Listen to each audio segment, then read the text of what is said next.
Alors, 5 erreurs classiques que font tous les entrepreneurs, je le sais parce que je suis passée par là. Et j'en fais encore quelques-unes aujourd'hui. C'est l'objet de cette nouvelle vidéo. C'est parti.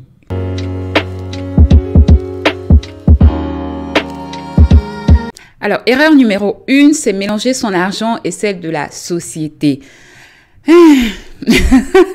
Si tu viens de te lancer dans l'entrepreneuriat ou si tu es déjà lancé et que tu fais encore cette erreur, stop, ça suffit, il faut arrêter, il faut commencer vraiment à mettre les choses de façon claire en fait. Il faut séparer son argent et celle de sa société. Ce n'est pas parce que c'est toi qui as créé la société que c'est ton argent. Non, tu as des fournisseurs, tu as des partenaires, tu as des engagements, etc. Donc, l'argent de ta société n'est pas ton argent. Sépare les comptes.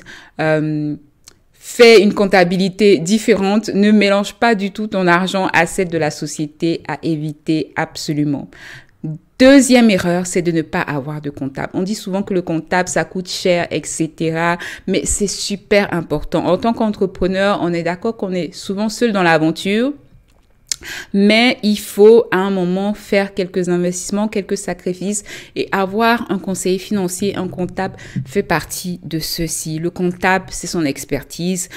Il va se concentrer sur vos chiffres, sur l'état financier de la société, sur les déclarations fiscales, sur les engagements qu'il faut tenir vis-à-vis de l'administration. Il va être vos yeux vis-à-vis de l'administration fiscale et comptable. Donc, faites très attention. Engager un comptable, c'est hyper important et ça va aussi vous permettre de vous concentrer sur votre activité principale. Troisième erreur, c'est de ne pas écouter ses clients. Parfois, on a son idée, on est hyper concentré, on est dans son truc, dans son projet de business, etc. Et on ne prête pas attention à ce que nos clients vous disent. À ce que vos clients souhaitent en fait avoir comme produit ou service, au feedback qu'on peut recevoir aussi de ces clients. Donc, faire très attention, prendre parfois du recul, écouter ce que nos clients nous disent et améliorer nos produits et services en fonction. Parce que, en fin de compte, on ne vend pas à nous-mêmes, on vend aux clients.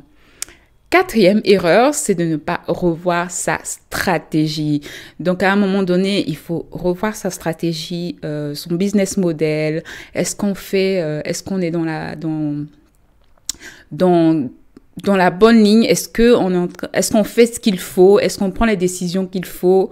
Est-ce que notre stratégie commerciale, notre stratégie de communication, de marketing, etc. Est à son meilleur niveau? Est-ce qu'il ne faut pas revoir? Est-ce qu'il ne faut pas changer des choses, etc. Donc, une fois de temps en temps, par trimestre, par semestre, par an, etc. Réévaluer sa stratégie commerciale, sa stratégie de marketing, de communication, etc. et mettre les améliorations qu'il faut en place.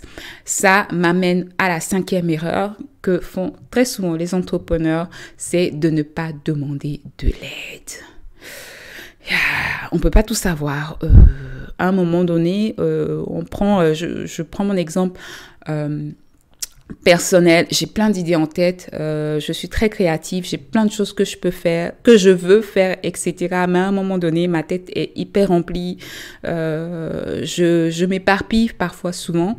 Et je n'ai aucun complexe à demander de l'aide à des experts, à des personnes qui peuvent prendre du recul, qui peuvent avoir un œil externe vis-à-vis de mon business et me donner les conseils qu'il faut. Et très souvent, pour moi, c'est quand ça vient d'une autre personne, c'est évident pour moi. Ça veut dire que quelque part, je savais ce qu'il fallait faire, mais comme j'étais tellement dans mon truc, dans mon business, je n'avais plus le temps de prendre du recul, d'avoir les idées claires et prendre les bonnes décisions. Donc, n'hésitez pas à demander de l'aide auprès de conseillers, d'experts, de mentors, de personnes qui sont plus aguerries, de personnes qui vous connaissent bien et pourquoi pas de personnes qui sont également vos clients, vos partenaires. C'est très important de savoir demander de l'aide. Il n'y a aucun complexe à cela, c'est parfaitement normal. Et après tout, ce qu'on souhaite, c'est la survie de notre business. Voilà, c'était l'objet de cette mini vidéo. J'espère qu'elle vous a été profitable. N'hésitez pas à vous abonner. Please, abonnez-vous. Partagez la vidéo si vous l'avez trouvée intéressante et instructive. Et je vous dis à très vite.